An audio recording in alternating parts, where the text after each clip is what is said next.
3 years ago, my life shifted in a way I never could have foreseen.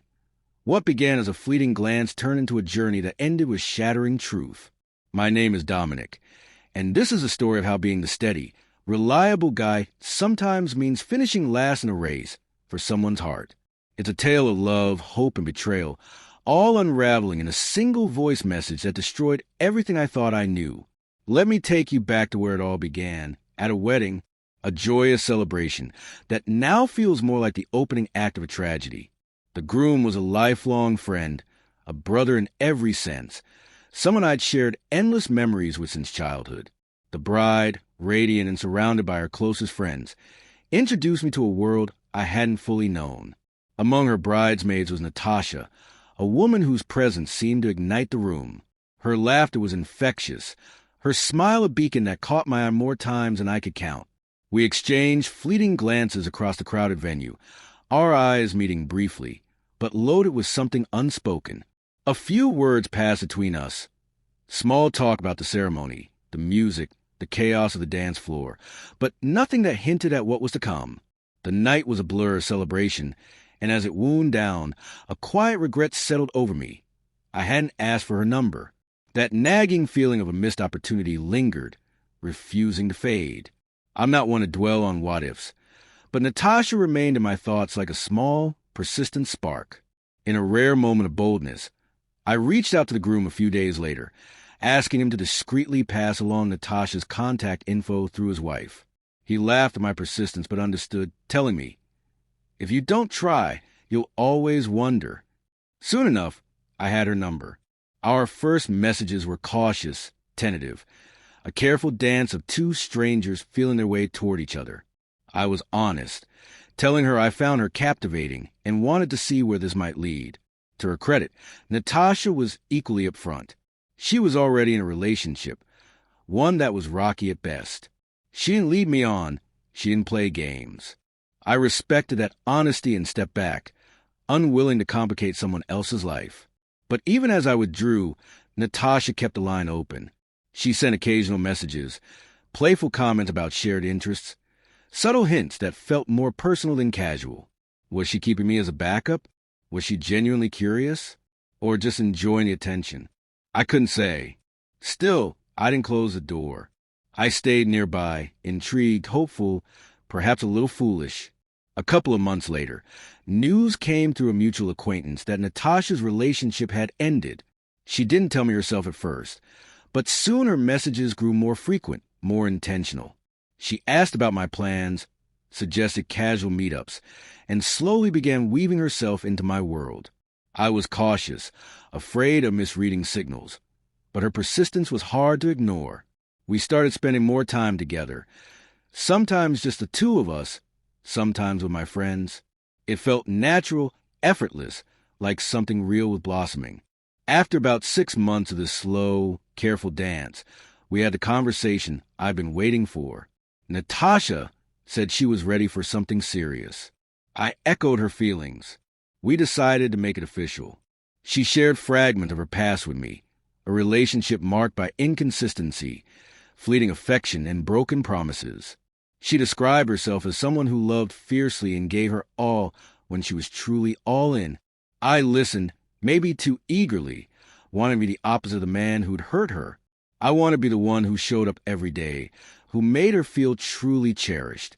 I threw myself into the relationship with everything I had, my time, my loyalty, my heart. Friends noticed how well we complemented each other, how we balanced each other's strengths.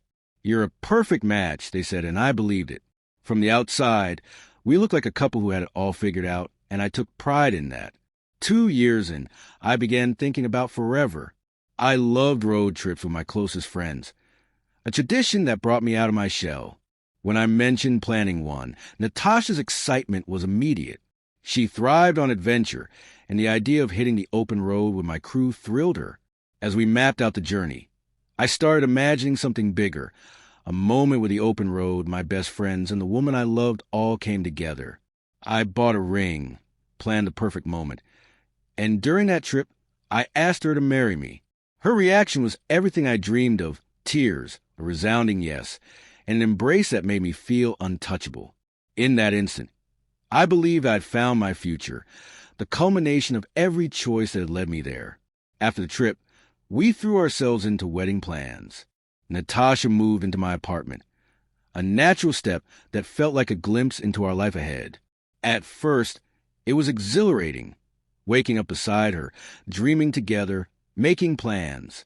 But I started noticing Natasha's sister Monica was a constant presence, either visiting or on the phone.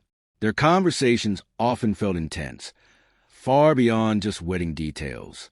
One day, I overheard Natasha say to Monica, "Living with him is different." She trailed off when she saw me and quickly changed the subject. I let it go, assuming it was just the adjustment of moving in together. A big leap from occasional dates to sharing a home. We had set the wedding date months away. Everything seemed stable. No fights, no glaring issues.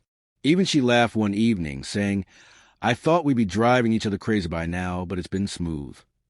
I took it as a sign of strength, proof that we were built to last. But her words carried a hidden weight I didn't yet understand. 2 weeks before the wedding, everything fell apart.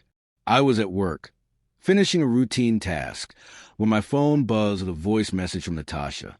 We often sent quick updates or affectionate notes, so I didn't think twice.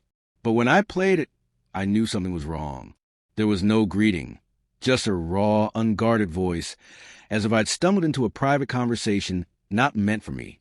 My heart sank as she spoke, not naming me, but unmistakably referring to me. She admitted she wasn't sure about the wedding, that I was kind and dependable, yes, but our relationship lacked the spark she craved. She said our lack of conflict meant we were missing passion, that she felt like she was settling for safety because she feared getting hurt again. She even laughed nervously, acknowledging how awful she sounded, and mused about what it would be like to call everything off and just be free. I sat stunned, replaying the message to make sure I hadn't misheard. It was real, probably meant for Monica, her confidant. I saved the message, not as a weapon, but as proof in case she denied it. Work became impossible. I shut my laptop, drove to the parking lot, and sat in my car, staring blankly into space. Hours passed as I grappled with the crushing truth. The woman I was about to marry saw me as a compromise, a safe harbor, nothing more. It wasn't just her doubts. Those are human. It was how she framed my kindness, my reliability as shortcomings. She wanted chaos and passion, things I'd tried so hard to shield her from. When I got home, Natasha greeted me with a smile, a kiss, and a casual question about her phone charger. I stood there gripping a glass of water, staring at her as if she were a stranger. How could she act so unaffected, knowing what she really felt? I muttered something about being exhausted and went to bed, lying awake as she moved through the house. By morning, I'd made my decision. I packed a small bag and wrote a note.